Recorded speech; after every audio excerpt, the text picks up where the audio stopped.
Hi everyone, welcome to our presentation on behavior management strategies for parents. Today we'll specifically be talking about the topic of self-regulation. I'm Alex Grime, and later in the slides I'll be followed by Rebecca Lustig. We are two school psychologists working in the elementary schools. Within this presentation, we'll be covering a number of topics. First, we'll review the definition of self-regulation and its importance.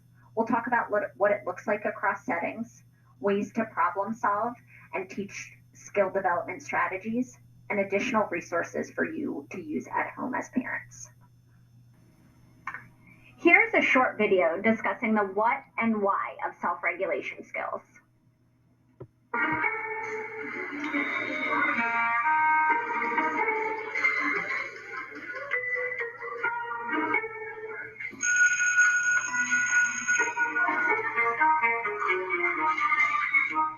Successful people have strong self-regulation skills. They use them every day. The skills help them consciously direct, sustain, and shift their attention when necessary. They help them monitor and manage their thoughts, behavior, and emotions in this complicated world of ours. Three of the self-regulation skills, known as executive function skills, are cognitive. These are used to monitor and manage attention, thoughts, and behavior. A fourth self-regulation skill is the ability to monitor and manage emotions. These skills are not inborn, but they are teachable, and we depend on them every day, especially when the going gets rough. Just like adults, when students are upset or angry, it's hard for them to use their executive function skills because their strong emotions take over. This can also make it difficult for them to listen, remember rules, and stay focused on learning. So, learning to monitor and manage emotions allows students to recognize their strong feelings and use strategies to calm down. Self-control and emotional control are two pieces within our executive functioning skills. When we think about self-control and emotional control, we're thinking about feelings identification, basic safety rules. These are skills that can be learned as early as infancy and continue to develop through adulthood. So what is self-regulation? Self-regulation is the ability to understand and manage your behavior and reactions to feelings and the things happening around you. Children who struggle with self-regulation may demonstrate behaviors both at home and at school. At home, you may see your child having extreme temper tantrums, difficulty calming down when they're upset, difficulty following changes in routines. Maybe they have a big reaction to what we perceive as a really small problem. Maybe they have difficulty waiting to get what they want. At school, you might hear from the teacher. Maybe they're calling out a lot. Maybe they're frequently talking to peers when they should be doing their work. Maybe they're walking around the classroom. At times, kids are aggressive towards peers, especially during unstructured times like at lunch, recess, or specials.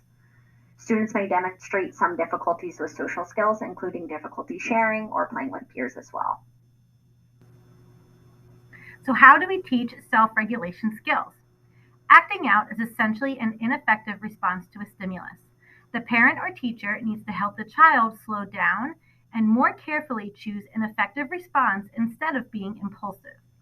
We approach self-regulation skills in the same way we approach other skills, academic or social. Isolate that skill and provide practice. When you think of it as a skill to be taught, rather than, say, just a bad behavior, it changes the tone and content of the feedback you give your child. The key to learning self-regulation skills is not to avoid situations that are difficult for kids to handle, but to coach your child through them and provide a supportive framework, such as what clinicians call scaffolding, the behavior you want to encourage, until your child can handle these challenges on their own. You can help your child learn and practice self-regulation from as early toddlerhood or even infancy through their early adult years. For younger children, you want to work on your child's skills for understanding emotions. Talk about emotions that characters in books, TV shows, or movies might be experiencing. Read books about emotions with your child, or point to the character and say, he looks like he's frowning. How do you think he's feeling? Help your own child work out how their body feels when they're experiencing an emotion. For example, you look nervous. Do you have butterflies in your tummy? As children get older, you want to strengthen their ability to manage emotions. For example, when I broke that glass, I yelled really loudly. Does that happen to you when you make a mistake and feel angry? Work with your child on a list of things they could do when they notice strong emotions building up, like going for a run, listening to music, meditating, or even painting. You want to model and practice stop and think behaviors. For example, please see the next slide. Stop and think is a very effective strategy for teaching, practicing, and generalizing self-regulation skills. So first, stop. First, you want you to teach your child to take a pause. Take a deep breath. There's no chance of demonstrating good emotional control if we're acting on impulse. Next, think. State the problem. What's happening right now that is causing stress, upset, or frustration? What feelings, either physically or emotionally, are happening as a result of this problem? Think about a solution or an alternative. What's the best way to resolve the issue? And with what consequences do our actions have when we make our choices? Act. Try out the best plan. If you're not sure what the best strategy is, the best action is to communicate that to someone else in the environment. Sometimes the best emotional control is to say, I need help right now. Reinforce this message with your child. Now, you may be wondering, how am I going to get my child to buy into this? These are all great skills and strategies, but how can I motivate my child to want to learn self-regulation skills? You want to use praise and rewards, but you want to use praise and rewards wisely. What do I mean by that? First, use praise and rewards more than punishment. Focus on teaching and reinforcing desired behaviors rather than on punishing undesired ones. It's okay to do both, but make sure the number of times your child is praised or rewarded greatly outweighs the number of times your child receives a negative consequence. For example, for each negative comment, such as a criticism or a restatement of a demand like go clean your room, aim to provide your child with 4 positive comments. Use praise more than rewards. Praise has several advantages over rewards. It occurs more naturally in most environments and is easier to use. It requires no cost and little time. In addition, children rarely view praise as a way that adults attempt to control or manipulate their behavior. But you want to be sincere and credible.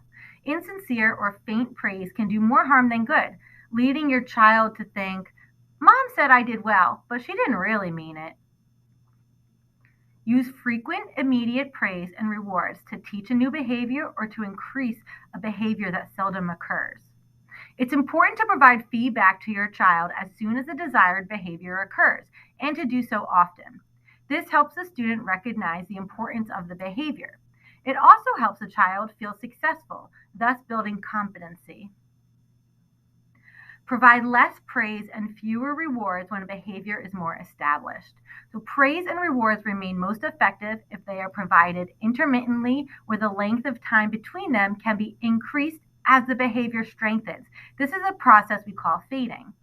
The purpose of fading is to reduce dependency on the praise or reward. Fading could include, for instance, the shift from a tangible reward to frequent praise, and then to less frequent and more random praise. Hopefully, the behavior becomes driven by intrinsic factors or simply occurs out of habit.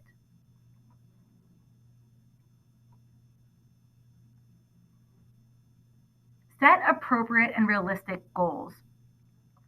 The levels at which praise or rewards are given to the child for meeting expectations should be neither too low nor too high. If the threshold for positive feedback is set too low, you may convey that you do not believe the child is capable of something more. However, praising or rewarding expectations that are too high can make the child feel like they never reach them. Remember that goals need to be set individually. What is easily achievable for one child may be a challenge for another. Goals can also be readjusted as the child begins to display the desired behavior more frequently.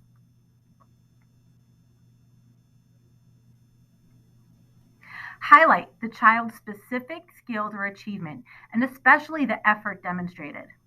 Use praise or rewards to affirm something concrete and avoid using only general statements such as good job. For instance, instead of saying, I like your essay if the child's completing their homework, be more specific and recognize the child's effort. Wow, you worked really hard on this and improved your writing. I am so proud of you. The student thus understands that he or she did well, which helps develop more accurate self-awareness and self-assessment skills and increases the student or child's ability to replicate success. That is, the child recognizes the personal effort that resulted in a better essay or better homework completion.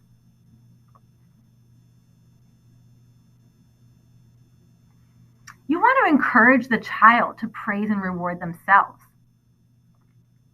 This technique fosters a child's self-management skills and a sense of pride in his or her own behavior. For example, a parent could say, if I were you right now, I would be thinking, great job, Marcus, you should feel proud of yourself. When appropriate for the child's age, self-reinforcement can be taught. For example, a child who completes an assignment early can learn to self-reward with free time to read, draw, or work on some other preferred activity, or play with a preferred toy. It's very important that you use the reward that the child desires. Parents should ensure that the reward is something the child likes, values, and wants to earn. The reward needs to help motivate the child. Make an effort to identify and design rewards based on your child's preferences.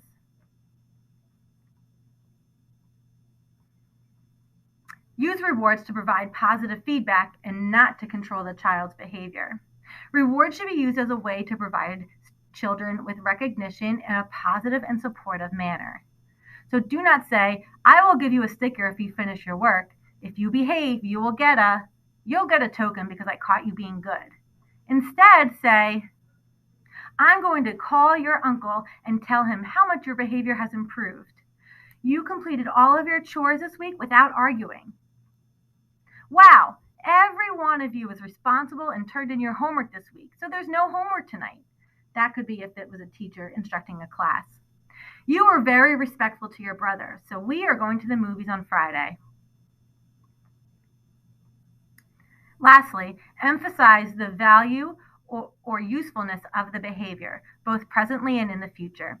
This helps the child understand how his or her behavior positively affects him or herself and others, whether academically, socially, or emotionally. In addition, when the child recognizes the natural benefits of a particular behavior, it promotes higher levels of intrinsic motivation and moral development. It also helps the child develop confidence to continue to act appropriately. It is important to remember that every child has areas of executive function strengths and relative areas of weakness. For example, a child struggling with self-control may have good task initiation or organizational skills. Executive functioning skills can be taught, learned, and strengthened over time. Thank you for taking the time to watch this presentation. Alex and I hope you found this helpful. For additional resources, we invite you to visit the following links. There are books on Amazon, apps you can download in the App Store, and online articles with practical tips that you can apply at home.